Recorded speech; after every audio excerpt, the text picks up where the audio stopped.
Alright, what's up everyone? Welcome to another episode of Photographers. So, nandito tayo ngayon sa Photographer Studio. Hanep, meron tayong studio. So, nandito tayo ngayon sa ating studio and gagawa natin ng review itong binili nating Meiki MK-SAF3A. Ano po yan, Kuya Mon? Yun ay isang macro adapter made by Meiki, or sabi ng iba, Meke, for Sony E-mount cameras para maging macro yung lens nyo. So tulad ko, kakalipat ko lang sa Sony. Alam mo naman tayo, again, di naman tayo rich kid. So wala naman tayong pambili pa ng macro. And since I'm a food and product videographer and photographer, kinailangan ko ng paraan na ilapit ang focusing distance na itong mga lens ko. So eto na nga ba ang pinakamurang solusyon? Check it out natin dito sa video na to. Alright! Intro!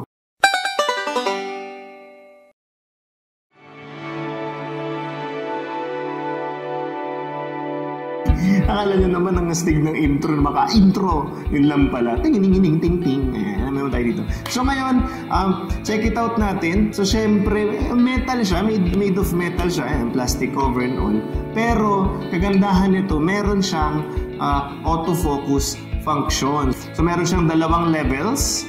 Ayan, pag meron siya ditong lock, pag pinindot mo siya, patatanggal mo na siya, ganyan. Pwede mo siyang paghiwalayin. So separately, ito nakasulat 10mm. So I guess, yan yung inilalapit niya pag ito lang mag-isa alone. And this one is 16mm. So I guess hindi ko masyado kabisado yung actual explanation kung paano ito gumagana ng mga basta alam ko, nilalayo niya yung lens, making it macroer. Making it able to focus na mas malapit, no? Patitestingin natin to dito sa ating 50mm.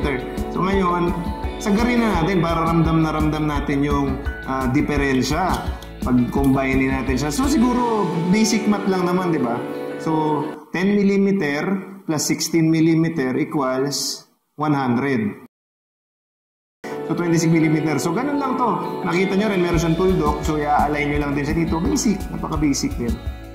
Gumagamit rin tayo noon dati sa Nikon ng macro converter tube. Naalala ko, especially nung nag-weddings pa tayo, no? Pero this time, di naman natin siguro kailangan ng ganun ka macro.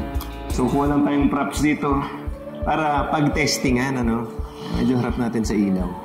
Ayun! The autofocus is working great! Okay, so first of all, combine, tingnan natin kung gaano kalapit yung pinakamalapit na focusing distance niya with the 50mm. So, lagay muna natin sa video mode para lang mapanood nyo.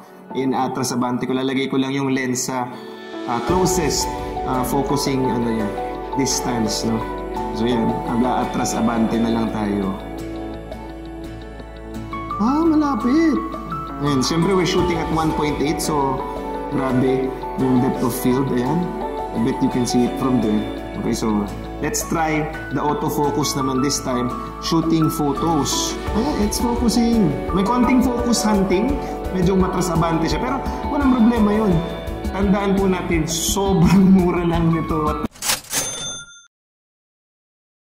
Tayo mag-expect ng todo-todo. Pero para sa price niya, if I say so myself, experiencing it right now, solid. Good job, Meiki. Ano? Nag-focus siya. And so medyo kung mahilig kayo sa macro photography, this is a good way para mura lang ma-convert nyo yung mga lens into a macro lens. So, testingin natin, bawasan natin siya, tanggalin natin yung 16mm. Ayan. So, itutulak lang and then twist. Ayan. Tanggal na, no? So, at 10mm, ang minimum, ito yung minimum focus distance niya. And sa maximum naman, ayun, halos, ganyan lang, halos ito lang. Inches lang ang difference, no, ng mangyari sa minimum and maximum focus point mo, no, or focus distance kung tawagin.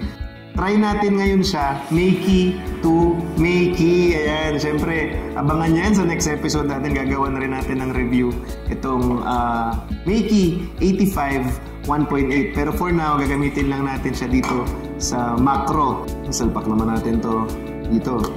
Diba? Parang Voltes 5 lang tayo, may tsura ng lens mo. Ganun, parang spaceship. Try natin ang minimum and maximum focus distance. So the minimum ito, it's not too near naman. And then maximum, again, ayan, halos inches away lang ang iuusog mo. Parang mas malapit pa nung yung 50 yung nakalagay. If I do say so myself. Kaya ngayon, itatry naman natin ang isalpak natin dito sa extension ring natin, sa macro extension tube. Try naman natin yung kit lens ng Sony. So far, wala namang problema even sa changing ng aperture, nababasa lahat. So, big shout out sa Makey for doing that. Ang cute to. Akala mo anong tubo nakalagay. Nagre-record pa ba tong GoPro natin? Ayun, nagre-record pa naman. Ayan, so try natin at 28mm. Closest focus. Malapit. Ito mas malapit. Napakaangas. Ang ganda guys. Teka. Ang lapit. Mas mabilis ang autofocus na dito. Sa bagay, to be fair, tinesting ko sila kanina, 1.8. O, diba? Kapal lang mukha ko. Naka 1.8 tayo. Siyempre, ito 3.5 to. Tong kit lens. So, mas madali nga naman mag-focus. Hindi ko naisip yun Sorry. Grabe ang lapit. Halos dikit na. Ayan o. Yung closest focusing distance, dikit na. Yung on and off. Naangas. And yung farthest, ayan, sobra. Halos milimetro lang siguro yung diferensya nung pinakamalayong focus. So, check natin dito sa maliit na to para tingnan na makikita. Para mas kita nyo yung magnification. Medyo malaki kasi itong ginagamit natin pang sinushoot natin. Naglalaro natin i-shoot. Ayun, ang lapit to. Nakakatuwa. Saba. I-focus natin yung buong nakasulat.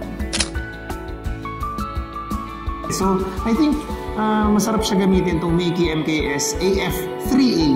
Okay siya, especially again, for its price, perfect na perfect siya sa mga kailangan to as a food product photographer, no? So, can't wait to try it out na talagang for video and for trabaho. Ayun, so I hope meron kayong natutunan, meron man lang kayong napulot dito sa episode nating to. Dito na rin tayo magtatapos. Abangan nyo pa siguro mga actual food shoot dito sa studio, baka sa client shoot ko. Gamit natin again itong Makey MKS AF3A. Ayan, ang kanilang metal extension tube with autofocus. Ayan, so God bless you all. Bye-bye.